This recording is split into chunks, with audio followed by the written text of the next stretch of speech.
Hello, everyone, and welcome to another hopefully live episode of Hacking with Friends.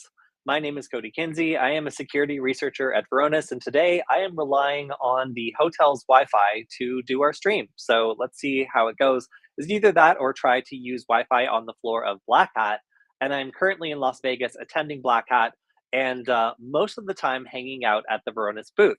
Now, it didn't seem like a great idea to go ahead and do that today. So I came back to the hotel room to do our live Q&A stream. So we're running a little bit late just because I had to reconnect some stuff and make sure that everything was working. But it's good to be here in Las Vegas indoors. It's terrible to be here in Las Vegas outside. So if anybody is also here in Las Vegas and experiencing the weather, you have my sympathies. It is ridiculous. Yes. So I am also looking forward to DEF CON, where there's going to be a lot of fun, cool hacker stuff that me and my team are doing. We've got these cool Meow Mixer badges that I'm really excited to start showing off. And already some people have like stopped me and demanded to know like where I got it and if there's going to be more of them. So yes, that's going to be at DEF CON. And also have been working on our very cool and exciting badge game. So I will go more into that in a little bit.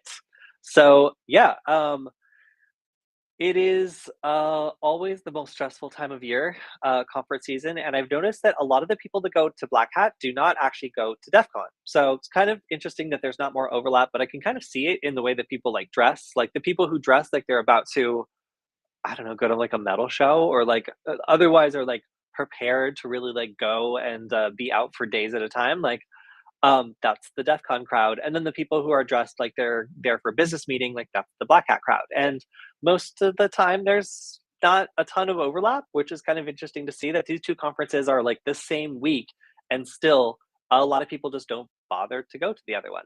So anyway, there's a lot of stuff that's going on today at Black Hat, and I personally am excited about some of the briefings and then about Black Hat Arsenal. I don't really go to a lot of talks just because so in the rankings of like conferences where there's going to be a lot of like really hardcore like interesting stuff, I would say like DEF CON like ranks really high, where there's going to be like breaking news and interesting people talking about like wild stuff that's very technical but like super like broadly like applicable. Whereas like RSA is more like some really cool stuff buried within like talking points and like people that have been paid to say that this particular product is the only solution to this problem. Like it's a little bit less technical. Black Hat is like exactly in the middle, so it's a really interesting mix, and generally there are some super high quality people that are doing presentations here. I personally have a little book that I put together of all the different ones I want to check out. Do I have it? Did I lose it already? Ah, yes, it's here it is. So in this book, I have some notes about what I think I should check out, and I've already missed one of them. So one of them is All Cops Are Broadcasting. This is about that recent radio backdoor that was found. This was news like maybe 3 weeks ago, where it was found that a common commercial type of radio encryption that like police and a bunch of other people have been using for a really long time is actually potentially backdoored in a way where there's a deliberate weakness introduced into a cipher that it uses. And I really wanted to attend the talk for that, but unfortunately, that was at 11 o'clock today. So if you're going back and looking at things that have been uploaded, that's my pick for like probably a really interesting talk that happened earlier so far. If you're looking for stuff that hasn't already happened, which I imagine you might kind of want that, the way to do that would be to look for Patrick Wardle. So Patrick Wardle is a really great researcher that focuses on macOS security. So he's worked at a lot of places, including the NSA, and he's kind of someone who understands the inner workings of how like a malicious program has to behave in order to survive. So I really like presentations by Patrick because he talks about how like fundamentally all malicious software needs to do a couple things. It needs to like infect the computer, it needs to download payloads, it needs to exfiltrate information or at least establish like a communications, and then it needs to establish persistence. And by kind of like learning about the necessary steps for these things to like persist or evolve, it allows people like Patrick to spot emerging threats and basically like create systems that are able to look for these behaviors that all malicious software have in common and kind of like spot them rather than trying to identify like a specific malicious file like an antivirus does. So this is really interesting because it means you can build tools like Patrick does that allow you to detect threats or even like invasions of privacy in a very automatic way. And Patrick's going to be speaking several times at the conference, and he's got a number of different things he's going to be talking about. So, an example of his software and how I use it, I have a lot of his software on my Mac OS system that alerts me anytime like a persistent program is installed on the computer. And for example, I use Adobe products, and I get notifications all the time saying, "Hey, Adobe Genuine Validator is installing like a start."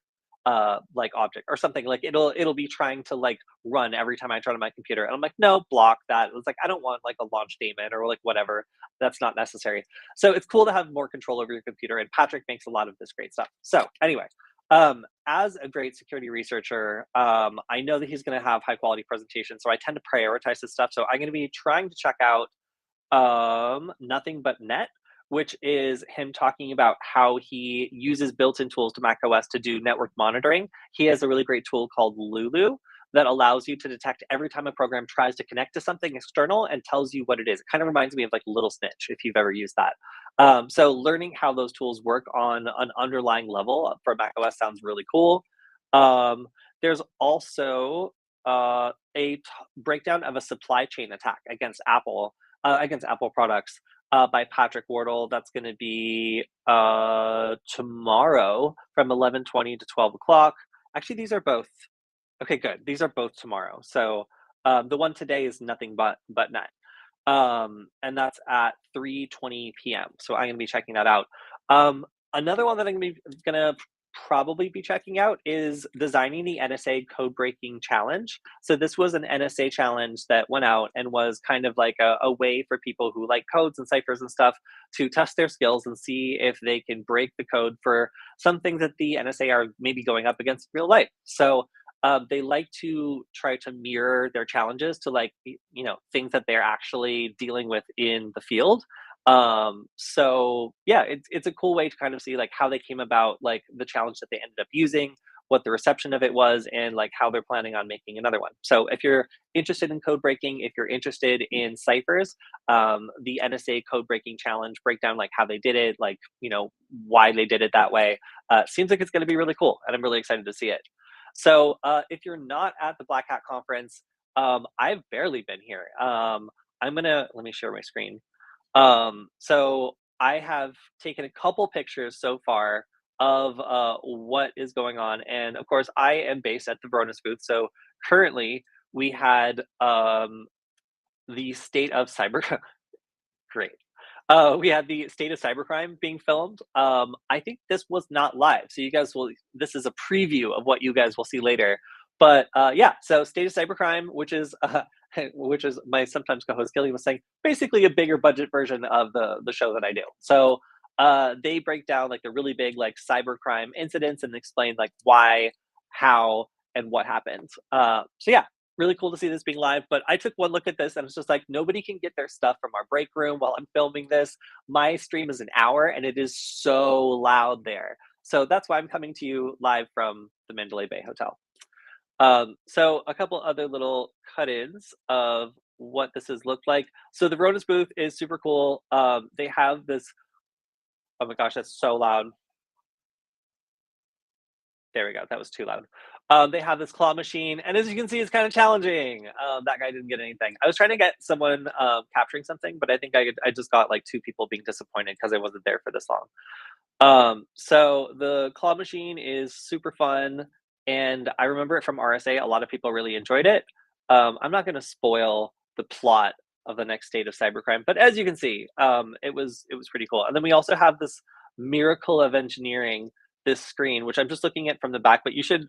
I really like it. It's like the screen where you can see through it because it's just like a slotted like PCB, but it goes up super high and it makes like a massive screen. I don't know. I think it's really cool. But anyway, I've been kind of walking around Black Hat, getting the lay of the land, figuring out like what federal agencies are going to give me the best stickers. And so far of the places that I've stopped by, I have to say, this is a really cool one. I really like this one a lot. Can you guess the agency? Does it say so on here already? Oh, it does. It says it really small. But anyway, if you didn't see it, go ahead and guess in the comments. We have another one. I'm going to cover it on this one. Oh, it says it. It says it on it. It's kind of cheating. Um, and then, whoa, look at this one. This one's crazy.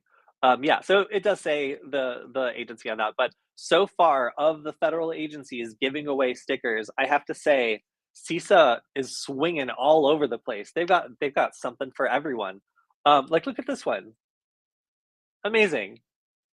Yeah, they really went all out for like again for a federal agency. Seems like they've got some marketing budget. I highly advise checking out their booth if you are around. And honestly, like I love checking out the federal agencies most because like the FBI is always just like you can have one sticker and they're like like a little standoffish, whereas like the NSA is like why do you need the stickers, like where are they going, like, and they have a bunch of like silly questions but they give me a lot of stickers, so I'll tell them whatever they want to know for the stickers. So yeah, I also, of course, have to shout out whoever at Veronis made these stickers. They're glowy and they're also like cut out really well and they have multiple colors. They're really nice. These are hands down, no joke, like my favorite Verona stickers that they've ever made. They're also small enough that they're not like huge to put on a laptop. Like they finally figured out that I don't want a sticker like this big on my laptop where I already have like 50 stickers. So yeah, I really like the Verona stickers. Also, there is a CTF at the Veronis booth. So this is the Veronis Threat Labs sticker as well, which again, tasteful. I like this. Um, does TISA have that beach towel? They have beach towels? I didn't really like probe the lady too much. I was like, I got a oh my god, a Rubik's cube and I got out of there. I was just like I was stoked to get the shirt or the stickers and the Rubik's cube, but I'm gonna have to check it out. If they do, that sounds like maybe arguably more useful. But I forgot also that so the other difference between the conferences is like this is where if you happen to be here for work or whatever, you can get like a full wardrobe for the next year just by attending various like vendor booths. And all the good stuff is available like today. If you wait till tomorrow, it's going to be extra large, extra small. That's it. So yeah, get your free stuff while you can because like the quality is going to get like less and less. Also, so I've been walking around with my Meow Mixer badge, and I keep just like changing the color on it and like making it various colors. And people seem to really like it. So I keep telling people that we should make this a prize or something so people can just have it because it's just precious. That's why, like no other reason. So we'll see if we can actually get that done. I'm at DEFCON for the stickers. Yeah, we've got some pretty good stickers. Like all the brands have brought their coolest stuff to like Black Hat, but I will say there's not a vendor area really at DEF CON. It's different. The vendors are selling hardware. Like I'm going to be in the vendor area at DEF CON, but Veronis won't be because it makes no sense for them to be there. So this is definitely where you can get the coolest like vendor stickers, like the ones from companies that you like, because it's not going to be at DEF CON. There will be cool like like punk stickers though at DEF CON. So that's the trade off. Is like you can like rep brands that you like with their coolest stuff here, and then you can like get like crazy stuff at DEF CON itself. So yeah, I'm also for the sticker. Okay, so thank you for the tip. Nucleus Security has beach towels. Good. I use beach towels for everything. That's the correct size of towel in my opinion. So good. I'm glad that they're doing that. All right, so that's just my little overview of how Black Hat's going so far. And I also spent most of my day here at the Starbucks, where if you order online, it takes over an hour to get your stuff delivered. So if you're coming to the conference, don't feel like you're gonna like pop in and like grab your coffee, or like you're gonna like order online and it'll be ready for you. It doesn't work. The system is completely broken.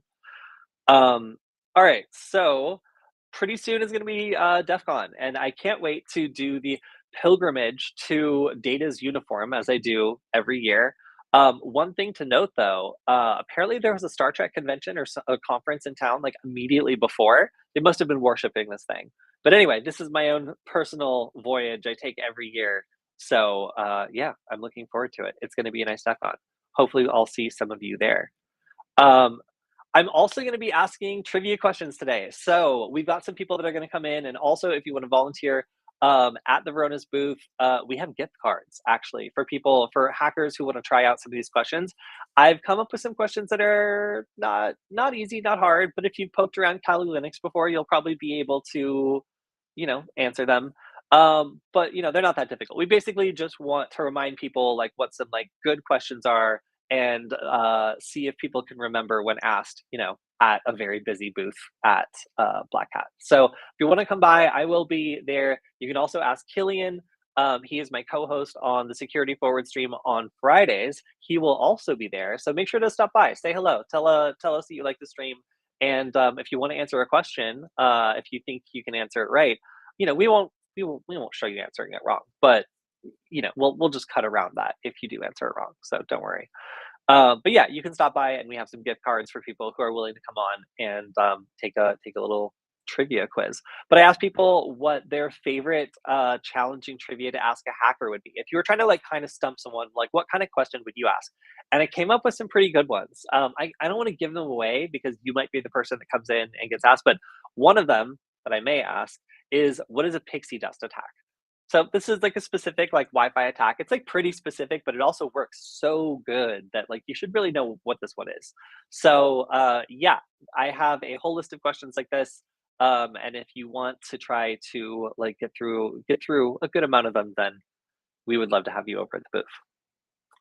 All right, so it's time. I hope you brought your Woggle eyes because I have already started spotting wiggle eyes being put on everything. So this is definitely a DEF CON thing, but like I said, there's a little bit of overlap everywhere, and I definitely know that I have my own Woggle eyes. Gotta you gotta keep these things on you when you're at this particular conference. They're a tradition. So yeah, just be on the lookout. Anything that has an eye will probably have a Woggle eye on it within the next couple of days. It just seems to be a thing that happens. Um, so you can look forward to that as the conference continues to fill up. It seems like people are still just kind of getting here. Like I thought that a lot of people came early and were in the trainings and stuff, but I was seeing a line that was at least an hour long to like pick up badges. So yeah, that was pretty crazy today, seeing that people are like kind of just getting here. I know that I was talking to a couple of people that have been attending like trainings and stuff. So there have been people that have already been here for like 3 days, while other people are just getting here the first time. I'm going to be here until next Monday. So I am gearing up for quite a conference because it is going to be a lot of stuff going on, especially DEF CON is going to be particularly crazy. Black Hat is like my easy conference where I'm not managing like a game and a booth and then also the press. So, also, if anybody is press, I will be your tour guide. I'm going to be doing a tour of all the different villages for the press room. And it's going to be cool because I get to be a goon for the first time this DEF CON. So, I'm really looking forward to that. So, all right. So I also mentioned a game. So let me explain a little bit about. I'm going to take the chicken nugget off the screen, unless you guys want to continue to look at it. But yes, it is Meatwad, by the way. That is exactly what it is. And also, hey, thank you very much. I appreciate that. I always run into people at DEF CON that tell me that the way that I explain things is helpful for them. And I just want to say, like, the way that I explain things is like I'm explaining it to another beginner. That's it. And I find that for me anyway, like the easiest way for me to master something is to not just do it myself, but do it and then show my work to somebody else who's going to ask a lot of questions, who like might not know everything and needs to be explained, maybe even the very basics. So just like talking like I'm talking to another beginner is one of the most important things that I've learned about doing cybersecurity education. So yeah, I'm glad it was useful for you. I find that if you have an opportunity to turn around and teach other people from what you learn from me, it just kind of continues the cycle of educating people and updating. Where my video might be a couple years old now, so maybe it needs some tweaks or some updates in order to stay relevant. The security forward channel isn't live, by the way. Yeah, well, that's great. Uh, it should be live. Oh, well, yeah, it should be live. Not really sure why it's not. Um, in fact, let me check. Thank you for letting me know. Because I suspect that it wasn't properly set up. So I have now done that. Yeah, so sorry, a little bit of confusion here at the conference with everything, with everything taking some time to set up. All right, so more stuff to talk about at the conference, and also I'm going to make sure that I have up our YouTube channel. So we also got some questions, and I wanted to shout out of this video that I did a while ago. Apparently, people really like this video. This was us reacting to just like hacking videos and talking about like where they were accurate, where they were confusing, like where like we thought they were dramatized. This has like 50,000 views. So it's as though every one of our 50,000 subscribers watch this video at some point. So it's also like an hour long. So I was kind of shocked, as you can see from my facial expression, by how many people ended up liking this video. So maybe we will do another video like this at some point because a lot of the comments that I was seeing are still coming in. There's 95 comments on this, and some of it is mean, and some of it is not mean. So yeah, a lot of people are just like, you should watch the show. The other thing also is we got so many content strikes for this. We almost weren't able to go live because this was such a pain, you guys. We got relentlessly content striked for having these clips, even though they were super short and we were obviously like adding value to them. There's just like an automatic button where you can just like mash that button, and people will hire companies that just like automatically mash that button and then take forever to get back to you on the content strike. So it was super tedious for us to make these, but I'm glad that you guys like them because they were a lot of fun to make. It was just not a lot of fun to upload and have on YouTube. Um, okay, so I'm hoping that perhaps with me fixing the stream destination, we are now live on Security Forward. I think that we are also live on Varonis and everything else. Yes, we are now streaming. Okay, cool. Thank you for letting me know, by the way, because it looks like we were live on Redia, but not, and also on LinkedIn, but not on Security Forward. But anyway, so to reiterate, if you're just getting here because of Security Forward, hello. Also, make sure to check out all the great stickers that are available at Black Hat. In particular, Varonis has the really nice hollow ones that are also vinyl and like cut and very nice. The Threat Labs are very cool. CISA is being very giving with their stickers. They have a lot of different designs, some of which are really crazy. So yes, a very sticker friendly conference so far, and also a CTF. So I can't go too much into the Verona CTF, even though I really want to, just because I haven't played it yet. But basically, our where are they? Um, ah, here we go. Our Verona's Threat Lab researchers, sorry, that was an awkward transition, um, are really focused on like Salesforce and like finding ways of getting into data that you shouldn't be able to get into. And these are often like misconfigurations or other things that like are just done in the course of using cloud products.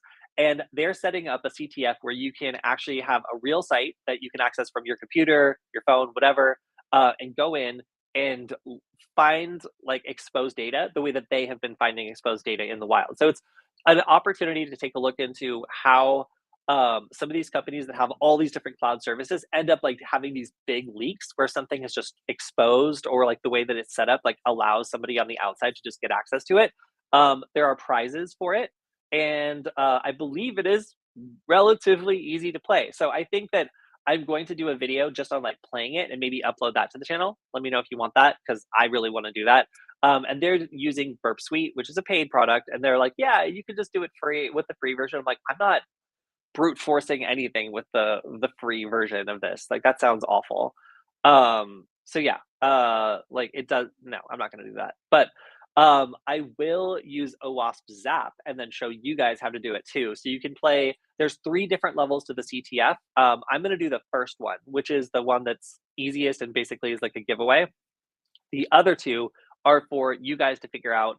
And if you do figure it out, you can come by the Veronis booth and get, I believe, one of these shirts, which are cool. Yeah, I like them. Anyway, so what else is going to happen at the Black Hat booth? So I am going to do another stream on Friday, but I think I'm going to be doing that one from DEF CON, which is going to be cool and fun.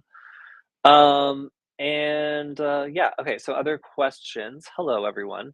Any steganography with the stickers? So far, um, maybe there's something hidden in the CISA.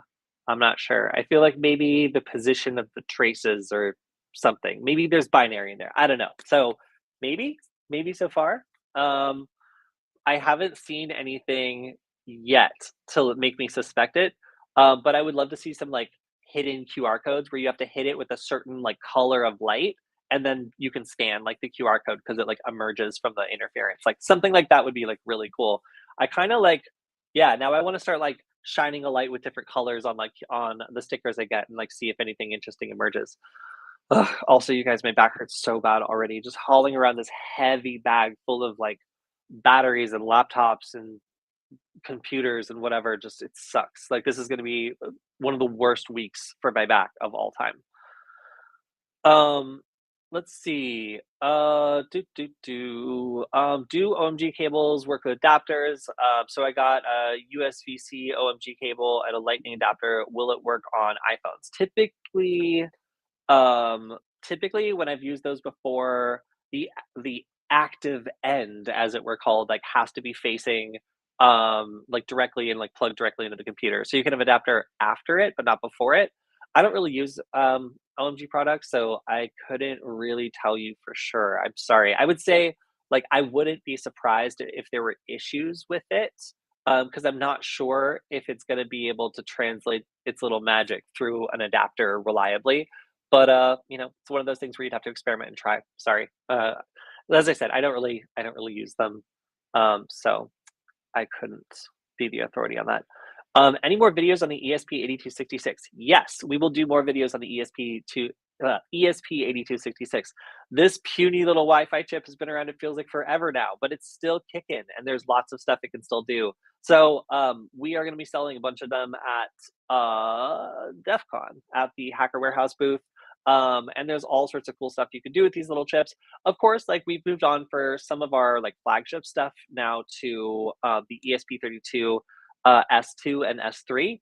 But even though those are more powerful, they still aren't as good at hacking Wi-Fi. So even though I eventually want to just be making educational tools that are focused on the ESP32, like S2 or S3, it still makes sense to have like plugins or add-ons that use the ESP8266 because it's so good for Wi-Fi hacking and metadata analysis. Basically, if you're doing things like war driving and stuff like that, it's really really good for that. So I also want to show off a little bit of a preview, I guess we'll call it, for what I'm going to be working on DEF CON. So I already mentioned the Meow Mixer badges. These are like beginner soldering badges where when you, let me hold it up, when you turn the knobs, it adjusts the color and you can make it turn to any color you want. Let's make it purple, I guess. It's kind of hard to see on the screen. Yes. Anyway, yeah. Yeah, okay, well, that was green. Um, there's red. So, we're going to be giving these away or selling these as a kit. So that means you are responsible for, like, actually putting them together. And there's lots of things that could go wrong.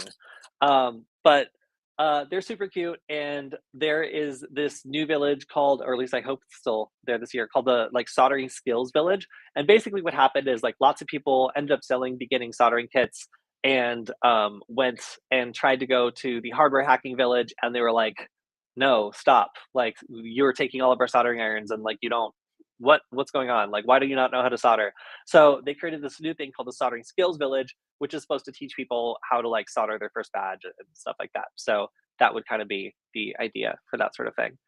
Um so all right, so the other thing that I'm working on is laser tag. So if you've ever played laser tag before, it's pretty simple. You run around, you zap people, try not to get zapped, and you're usually on a team.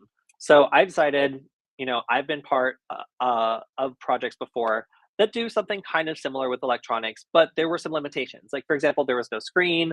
It was made on a shoestring budget, like really, really, really small budget, but it was still a lot of fun. So what if I could make kind of a laser tag game that also had additional elements like power ups or like things that would make it more fun. So Very, very rough prototype. We're still finalizing the art and everything else. So unfortunately, the art is not done yet, but the actual hardware design is done. And this is something where it's a little cat with a paw for a transmitter and a paw for a receiver, and a tail, which tells you what team it is. So this one is on the blue team. Then over here, I have one that is on the green team. And if you press the button, then it will shoot, and it will basically blast out of its paw at the other badges that are near it. So let's see. So we have the blue team and the green team. Let's see if I can switch the green team. So I'm going to shoot at this badge and see if I can turn it blue. There we go. All right. Now they are both on the blue team. So they also have like this little health bar at the bottom, and you can see that this one now has two hearts, two lives. So this one can get shot by a different team color once and just kind of like blink and like like take a moment. Uh, and then it would have to get shot a second time in order to get converted to another color because the health like regenerates slowly over time. So we're gonna have like big excited cat faces on them, and you guys, we made like 100 of them, maybe more. All of my friends working together at Null Space Labs over the last week or so put them together, put these batteries on the back, made the art for this project, made the software for this project, like tested out the functionality. It was crazy. It was wild. So we really put a lot of energy and effort into this little game. I hope that you see it at DEF CON, and that if you do manage to grab one, that you enjoy it. There's some secrets, some puzzles you can figure out in order to get special power-ups as well. So it will be a lot of fun, provided something doesn't break. I haven't talked about it until pretty recently, mostly because if anything were to go wrong, I don't want it to spoil everything. And oh yeah, I was in like super tiny mode when I did that. Let me show you one more time. So I'm gonna unplug this and plug it back in. Still blue. Okay, cool. So the way this works also is this is just an add-on board. Oh, and look, the tail stays on even when it's unplugged, which I think is pretty cool. So, all right, I'm gonna plug this back in. Now it's on the red team. Okay, so we've got the red team, and then we've got the blue team. So this one has two health bars. So I'm gonna shoot the blue team from the red team.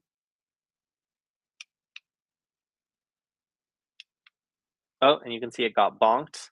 It's down to one health, and then now it's on the red team. And now it's got three health. So like now it can resist getting shot two times before it gets converted to the other team. So yeah. Again, the art's going to be really cute when it's done. Still just kind of working on the making sure that all the fundamentals, the power ups, like all that stuff works.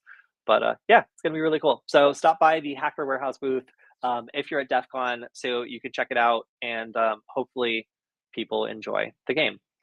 All right. So here's a question. What are my favorite Wi-Fi tools? Oh, that's so good. So it depends on what you want to do, and I'll cover a couple different use cases. So let's say that you want to listen in on Wi-Fi traffic, but you don't have the Wi-Fi password. You're going to want AirCrackNG, AirmonNG, specifically within that toolkit, or you're going to want Wireshark, or you are going to want Kismet for listening. Like all those things are really good at listening. So some use cases would be like if you want to use like a little like intrusion detection style system where you want to detect a Wi-Fi pineapple or something sketchy happening nearby, then Kismet would be something you could just set it up, let it run, and it will warn you when there are devices acting like a Wi-Fi pineapple in the area and give you like a little alert. So let's say that another use case would be like you want to find the source of a Wi-Fi attack. Well, that's pretty easy. You could either fire up AirmonNG and then select a target that you see doing deauthentication attacks, and then basically do like a signal strength analysis where like you just in like isolate like a single networking device and then walk over to it with your laptop until you find the signal spiking. Or you could basically do the same in Wireshark, where you write a filter that says, okay, I only want to see DOF packets, and then make a signal strength meter, and then just walk around or point your wireless network adapter with the directional antenna around until you find the source. So those are just standard diagnostic, like super useful, like wonderful tools. If you've got internal network access, so you have the password, and you are connected to the network, then that's going to go into things like Nmap in order to explore around and find things. Fing, Fing, network scanner on like an Android phone or on a computer for doing network analysis. ARP scan for doing like just a standard inventory of what's on the network. And then for like a step further, where we want to like capture traffic, something like BetterCap to get put yourself in the middle of like DNS requests and like other sorts of things where you would want to inspect everything that's going on.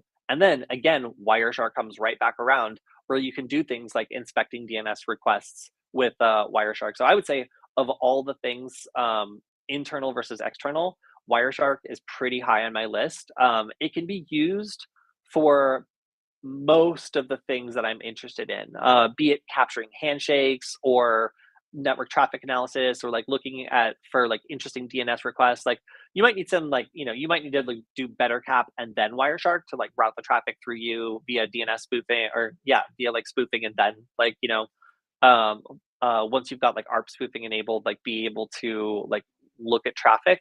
But yeah, broadly, I would say Wireshark is probably one of my favorite tools. Once you learn how to use it, it's just incredibly powerful. And the fact you can use it at multiple levels of network communication, make it a really great tool. I like it a lot. Um, can you tell us the best way to protect from DDoS attack? Yeah, really easy, super easy. One, upgrade to WPA3. Two, enable protected management frames. DDoS attacks won't work anymore. There can still be DDoS attacks if you upgrade to WPA3 and then you have devices that don't support it, because they'll be using like legacy WPA2 and that is still DDoSable. But if you have the option to enable protected management frames, which you should hopefully, then that will eliminate the ability for people to do attacks. Now, if you absolutely can't do that, switch over to 5 gigahertz. It's more common to find like a 2.4 gigahertz deauthor, like the ones that are sold at DEF CON, than it is to find a 5 gigahertz deauthor. 5 gigahertz deauthing typically requires a Linux computer in most cases, whereas 2.4 gigahertz deauthing requires like nothing. It's a very, very low bar. So if you at least if you can't enable protected management frames and upgrade to WPA3, then maybe put your network on 5 gigahertz just to give yourself a little bit of extra protection. Um, Excellent questions. Just pretend you're looking for groundwater with probes. Uh, let's see. Um, Here's a question. What do you do if someone makes an account on a website using your email and there's no option to delete the account? Okay, there's what I would do and there's what I would recommend you do. What I recommend you do is like contact customer support and explain that there's like fraud, and that you want the account deactivated from the account that, is in question to let them know that you own that account. What I would do personally, maybe in theory, you could probably reset the password for the account back to your email. And at that point, it's your account, do whatever you want with it. It's yours. Um, Okay. Anyway, that is not advice, by the way. That's just something you could do. All right. Another question: is there a tool that can track like deauthentication automatically? Yeah. So there are some deauth detectors. Their specificity is in question, though. So I think that this could be done better, and this is something I'm going to be focusing on with like the software that I'm working on in terms of designing a better experience. So let's say that I want to monitor my home network, and I get like a detector. The deauth detector is designed to be like you plug it in, you set it up, it's done. And it doesn't allow you to select which network to be watching. And there's some other parameters like, how many deauthentication packets constitute a deauth attack, and like all these other little like levers you could be like configuring that are just kind of baked into it in order to make it like a nice and simple user experience. The problem is like you could have someone down the street with the router that's deauth heavy. It likes to deauth. Like and there are some routers that do this. Like they aggressively defend their perimeter, or they kick devices off like quite aggressively and use a lot of packets that trigger a deauth detector constantly. So the deauthentication could be unrelated. It could be not that excessive, and it could be, against a networking device down the street, and you would still get these alerts with like the standard deauth detector. So I feel like this could be done better, honestly. But there are tools that would allow you to do this. My tweaks on them would be I would have it do a scan and then allow you to select a network to watch or to guard, rather than just listening for any deauthentication attacks anywhere, and maybe even let you select like how many deauthentication attempts like constitutes a deauth attack. Um, all right. So another comment is 5 gigahertz is more directional too. Yes. So I do a lot of like just war driving and like trying to find out how far Wi-Fi signals go. And we did some pretty comprehensive tests where we were checking for 2.4 and 5 gigahertz Wi-Fi networks. And actually, I didn't directly compare 2.4 versus 5 when I was doing the sampling. We went up to the Hollywood sign and like held an antenna and scanned it around, and we were able to get up to 5 miles with 2.4 gigahertz, but none of our furthest networks were 5 gigahertz networks. They seem to be like more directional and have less like spillage. So yeah, one thing I constantly tell people is to turn down the power of your Wi-Fi to about where you need it if you don't want people being able to like interact with your Wi-Fi network potentially from a pretty far distance away. Um, Another question: is the Wi-Fi nugget still available? Yes. Oh my gosh, yes. So many hands have come together to make a lot of these for DEF CON. So we actually don't have that many. We have like 100 or so that we have at DEF CON. We have a lot of USB nuggets as well, but don't despair. If you get a USB nugget, we actually have an add-on which we've created, tested, and it's just not going to be ready in time for DEF CON, but it will be ready in the weeks after, like an add-on that you slap on the back of the USB nugget that turns it into a Wi-Fi nugget and more. So very cool, and looking forward to that. Also, these add-ons for the USB nugget allow you to control infrared.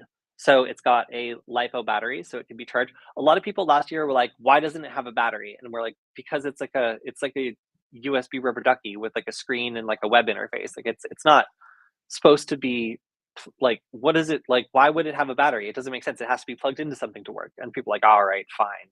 And they accepted it, but they didn't like it. So you know what? This is a full LiPo shield that allows you to charge the battery. You can work on it however you want. You can connect to it over your like Wi-Fi. So it is pretty cool. Plus the ability to control infrared kind of turns it, so the way that I chose to set up the way that it shoots, like instead of having it like, you're looking at it and it's shooting behind you, I figured that, you would face it this way and then raise it up and then sight right between the ears and then press the button in order to control stuff. So there will be an update to be able to take infrared codes for TVs and air conditioners and all that stuff and like scroll through them and then, control them by like that. So yes. Um yes, LiPo is rechargeable too. Yes, this LiPo is rechargeable. So we also, when we originally made this, we realized that there's some pins on the back that could potentially puncture the LiPo battery. So we had to go through and individually wrap um, 200 LiPo batteries with foam, and then add foam tape and like make sure, like do a test to make sure that like even if you were to clutch your chest very quickly or like bang it against something, that it wouldn't puncture the back and cause a fire. So it's been a lot of testing. Hopefully you see them at the conference, and yeah, hopefully you enjoy them. Um, yeah. So all right, here's a question. Is there any way to attack less aggressively? Could you please explain again? So if you're talking about Wi-Fi networks, then yes. So we talked about deauthentication, which is a very aggressive attack, where basically you send a bunch of like spoofed packets saying, "Hey, I'm the router, and I'm telling you, Mr. Network device, to get off my network." And the networking device is dumb, and it's like, "Yeah, sure, I can't tell if you're the router or not, but I have to obey, so sure." And it leaves the network. And if you send those over and over and over, it creates a deauthentication attack. So there are more subtle attacks, and that's kind of the field that I'm getting more interested in now. Some of these attacks, like when you have protected management frames, do not work anymore. But there are still frames that are unprotected, and these are called beacon frames. So beacon frames are able to introduce information that can still damage a network connection to the point that it's actually, I would consider it to be deauthing. Now, some examples are an attacker can send beacon frames that say, hey, I'm the network you're connected to, and these are the rules, but make one of the rules something really silly, like you are only allowed to transmit at this maximum power, but that maximum power level is like too weak to even be like heard by any other networking devices. It can also say, hey, here's the rules on this network. You have to wait like 2 seconds for basically clear air or no space before transmitting. So you have to make sure that no other devices on the spectrum transmit for 2 seconds before transmitting anything. And if a device does transmit, you have to reset the clock and wait again. And when you do that, it means that a networking device has to wait basically forever because there will always be Wi-Fi transmissions happening in a time scale that long. Because typically these are like very, very short. They're called back off periods, where it's supposed to back off, wait, and see if any other device is trying to transmit before starting itself. So there's another one that's also really funny, um, where I'm trying to remember the way that it works. Um, I think it can do like channel switching where it says it's gonna like switch to another channel and then like it never does it. There's a couple other ones that are like beacon frame based where you're just basically like introducing networking rules that like are super stupid and like cause something to not work. So the power one's really funny. The timing one is like actually very effective. And there's other just like malicious compliance style things you can do where you're introducing like a networking beacon that explains the rules of the network, but the rules just like don't make any sense or will cause like data to not be like properly available. So yeah, very cool. Going to be going more into those, and those are less aggressive attacks against Wi-Fi. That most there's no automated tools for really detecting these. It's kind of like unexplored territory. So that's kind of my interest as a Wi-Fi hacker over the next like several months is exploring beacon frame vulnerabilities because the ESP8266 can be used to exploit these. And so far, I haven't seen anybody doing this. So I'm really interested to see if maybe my team is the first one, or if someone wants to be first and we can just copy your code, that would be wonderful if it's open source. But anyway, um, yeah, let's see. So here's a controversial statement. It's a jammer. Well, sort of. Yes, it is. These sorts of things when run in a like a deauthentication mode or like run in a protocol-based jamming mode would qualify as a type of jammer. They're not the type of jammer most people think of, and this was a big. We had this debate on the last show talking about whether or not like a deauthenticator is a jammer. My opinion is yes, it's a protocol-based jammer, but no, it's not the kind that the FCC gets mad about. Like when you're doing it against your own devices, because unlike like noise-based jammers that jam everything at a radius, these sorts of jammers can be targeted at one specific device on a network and not affect anything else because they're protocol-based jammers and they're not relying on these other jamming mechanisms that are more disruptive to other networking traffic. So these are generally okay, provided they're targeted and they're only going after a certain network. And that network is something you have permission to do. So yes, it's a jammer. No, it's not the kind of jammer that most people are thinking about. But when we talk about jammers, there's lots of really stupid jammers out there that are really funny and interesting. Like there's jammers that like will just start screaming, but like only when you're transmitting. So it like blocks out the last of what you say by just like instantly starting to like squeal on that frequent. Like there's all sorts of things that like cut up transmissions or go over transmissions or like interrupt transmissions in novel or stupid ways. It's like there's lots of stuff out there aside from like the kinds of jammers you might honestly expect. So yeah, super interesting. And I've seen Wi-Fi network adapters be modified to act as those sorts of electronic warfare jammers, and it's quite interesting. But yeah, kind of a term that requires a little bit of digging into to understand. Um, um, do I have a link for my website? So, all right. So funny story. By the way, yes, Retia, retia.io, or nugget.dev, nugget.dev. But I also had a short link that we have been given out for the last several weeks for our Discord community. So we got a great community of people who are asking wonderful questions, and carrying on the conversations and just generally being great. And like the link went down and nobody could figure out why. Some people were complaining like, "Oh my gosh, it was so hard to get into the Discord community." And I was like, "What happened?" So I took a look and it was flagged. Someone apparently either included the link in a spam email or like some or just reported it as spam. And as a result, the short link that we were using to invite people to our Discord community got flagged for spam and disabled. So now I have like an hour of paperwork I have to do in order to get it put back up. So, funny, yeah, funny story. But yes, if you go to nugget.dev, that's a great way to get started.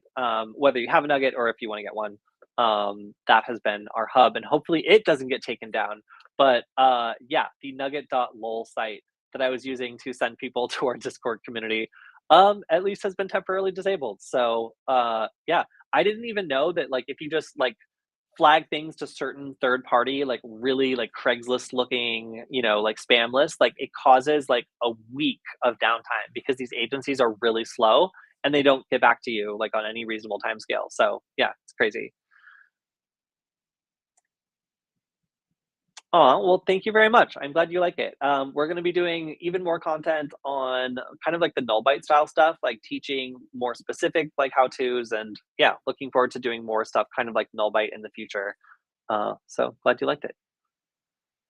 All right, so we're almost out of time. If anybody in the audience has any suggestions for things you want me to check out at Black Hat that I haven't already mentioned, like obviously I'm going to be doing the Verona CTF, so I'll report back on that. But any great talks you want me to go to, or anything that you've seen that is not Patrick Wardle, because I'm already interested in all of his talks, let me know. I still have a lot of the conference to explore. I have to go bother the press people because they didn't give me a press badge this year. I just have a regular one. Oh, I guess I still have this one. That's unique. Um, but yeah, so I have a lot to check out. I think honestly, my next stop is going to be to get food. And then after that, to go to Black Hat Arsenal because there's a lot of really great things there. And I generally just enjoy seeing all the new like offensive and defensive software that people are like demoing. So yeah, I should be able to come back with some highlights from Black Hat Arsenal and hopefully be less hungry in the next stream. Go sticker hunting. Yeah, that's what I'm gonna do. I'm gonna go and I'm gonna find the NSA, I'm gonna find the FBI, and I'm gonna see what their position on stickers is and how many they will give me before they tell me to stop. And also, if I can just keep going and if they do anything, I guess we'll find out. So yeah, I will get back to you about the state of federal stickers. Um, I ignored your question. What was your question? Person. Let's see. Since computers just run instructions, is it theoretically possible to tell it to ignore everything it's been previously told and listen to your command instead? Like, you're talking about like AI escapes, and you should check out the Gandalf AI CTF because that's kind of going to be more your speed. Because in that case, the answer is literally yes. Like you can just tell it to ignore everything it's been told and use escapes. Escapes don't work as well on explicit programming, but they do sometimes. Like theoretically, yes. Like you could tell a computer to ignore what it had been previously doing and tell it to do something else. Like that's not a leap. But it actually worked more with like Chat GPT style systems more directly. Um, any specific projects using the Raspberry Pi that I would suggest? I really like doing Wi-Fi hacking tools with the Raspberry Pi. It's generally just fast enough to do everything except cracking, and even then, it can do some light cracking. Most of the Raspberry Pis are able to put their internal wireless network adapter into monitor mode and do things like handshake grabbing and stuff. So they tend to be really great for that. Aside from that, if you have a 3D printer, then Octoprint is amazing. It completely makes having a 3D printer like worth it and fun. Um, whereas before it's like a little bit tedious and sometimes not very fun. So I would say those would be at the top of my list, along with stuff like Wireshark and BetterCap on a Raspberry Pi are some great projects. Yeah, see, I didn't ignore your question anymore. All right, cool. Um, let's see. Take a lot of pictures of Black Hat. Yes, I might even do a walkthrough stream. I'm still thinking about it. I did a TikTok stream at the RSA conference, but I gave everybody like cat ears and like was making them like sparkle, and it didn't look very professional. So I might do it again. We'll see. If there's any filters you would recommend on TikTok, please let me know. Um, I haven't so questions about the Flipper upgrade. I haven't really gotten to use their apps too much because I have been out of here. I've been doing all sorts of things. Where's my Flipper? Did I thought I hope I where is my Flipper? Alright, well, I have to track down my Flipper to make sure it hasn't gone absconded by any of my friends. A Rubik's Cube, but that's not a Flipper. But Flipper Zero launched their apps. The apps seem pretty cool. I've installed a couple of them. I accuse people for no reason. So let's see. Yeah, so Flipper now has applications. Once you install them, I don't really know how you're supposed to find them. I guess they just get automatically sorted into categories. Um, so I had this do text to like speech, and I'm gonna make it say hello.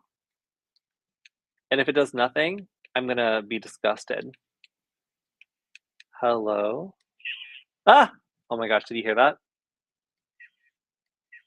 Okay. So there are some cool upgrades to the flipper. That is pretty cool. Um, that's pretty cool. Yeah, okay. So yeah, like once the flipper did its upgrade, it's made it so you can add some pretty interesting things to it that allow you to build on top of the existing platform. The most interesting one that I've seen is a hard nested attack, or maybe it's just nested attack um, for NFC. So that basically means if you're going after a card and trying to crack it, and you don't have all the keys, this should be able to link, I think, to your computer or maybe your phone, and like do a hard nested attack against it and get more success against certain types of like NFC devices. So haven't had a chance to check that out either, but I mean, if the text to speech is any indication, then these things are actually working. So it's going to be interesting to see which one of these end up being the most popular apps. Um, what about a video on making our own flipper? Why would you do that? Do you hate yourself? I mean, I guess if you've got like a year and a fat budget and an appetite for disappointment, you could do that. But take it from someone who just made this like dorky little badge, which is just to bring joy to the conference. Like it is so hard and so complicated to make a prototype, let alone something at scale. Because like if one of these gets damaged and I'm making 100 of them, then it's not a big deal. You know, I have more I can continue to make and learn from and sell. But like if I have only one of them, the parts are more expensive. Like and like if I break anything on a step, if I fry something or whatever else, then like I often have to start all over from scratch. So making these individually is actually harder than making them at scale. I know that sounds weird, but buying like a bunch of components and a bunch of whatever else, and then being able to like learn on like the first one, they got to tweak something, like as opposed to like buying one and then breaking it and then starting over and then breaking it again. Like it obviously costs a lot more money to like do it at scale, but making things like a flipper individually are incredibly hard. And if you're like an electronics person, it can be a fun and interesting challenge. But it's like a flipper is like, I would say that this is like a 5 or 6 out of 10 in terms of how complicated it is to assemble and put together. And that's because like we specifically designed it to be solderable by a person, with the exception of the badge that has a bunch of tiny surface mount stuff. Um, but like the flipper, I would say is like an 8 or a 9 out of 10 in terms of like being difficult to solder, hard to source parts for, and like lots of opportunities to like break stuff or otherwise like damage it. So I would advise against this, unless you like a challenge, in which case great. But then like you'll have to find another guide because I don't want to do it. It sounds horrible. Um, what is your opinion on buying hacking tools from Facebook Marketplace? I think you shouldn't do it because if I was a scammer, that's exactly what I would do. I would like give you a tool that just backdoors your computer, take your money, and then take your money again. Because like it I wouldn't do it. It just seems like a place where it would be easy to get scammed. Um, you'll just you'll just point at people and say you'll hack them. Yeah. Um, that's funny. So I also wanted to address, or I guess shout out somebody who like sent me a direct message on Twitter. I don't want to like post their messages specifically, but I do want to just address this type of message. But one of the most common messages I get as a Twitter DM is, "Hey, I think that my wife or girlfriend or sister or whatever else are doing something, and I need to get to the bottom of it. Which tools would you use to like invade their privacy and like look at everything they're doing and find out if they're lying?" And I was like, okay, super happy to help you. In exchange for that, I'm going to need access to all of your files, all of your accounts, and everything else so I can look and make sure that you are a good person and that I should be helping you. Is that like an invasion of your privacy, would you feel? And they were like, oh, yes, that would be an invasion of my privacy. I wouldn't want you to do that. I was like, okay, well, this is called character development. Like, do you understand like what like now that we've had this like very brief conversation, do you understand why I'm not going to help you with that request? Um, so yeah, a lot of the time people ask me like, how can I help them like break into something or like help them like stalk their partner? And I'm just like, that is not ever what this is for. Not interested in helping you do that. And if you're not interested in someone doing that to you, then you should seriously examine your options. And was like, well, so you're not going to help me? I was like, no, I'm not going to help you. Like, you can grow from this, or eventually get in trouble because, like, not only is it illegal, it's also like seriously unethical and like, yeah. So if you got a question for me and it's how can you hack into your partner's whatever, my response will invariably be to ask for the same level of access to your stuff as you are asking for your partner. Do I actually want it? No, but like the fact that I'm requesting it should make you consider whether or not it's a fair ask. Okay, so I think that we are just about done for today. Um, hey Cody, am I in Vegas? Sure am. I sure am in Vegas. I'm in Vegas for the next week. I'm looking forward to like flooding, monsoons, 112-degree weather, whatever they got for me. I'm here for it. So yes, I will be back and forth at the Veronis booth for the rest of today and tomorrow, and then moving on over to the press room at DEF CON and then the Hacker Warehouse booth. So I'm going to be all over the place. So hopefully I will see some of you guys there. I'm going to be wearing a brightly colored mask for the entire conference, so you'll be able to track me down. And probably I wear this hoodie a lot too, so you'll be able to see that. So, all right, everyone. Thank you for hanging with us. Sorry about the late streaming on the Security Forward channel. It just didn't want to go at first. But then again, for streaming on the hotel Wi-Fi network, I'm actually pretty proud that we made it over an hour. So I will see some of you at the conference, some of you at DEF CON, and yeah, we will stream again on Friday where we go over the hacking news and also talk a little bit about what happened at the conference and maybe even do like a walkthrough of the Veronis CTF once it's all wrapped up. So, all right, see you guys on Friday. Bye.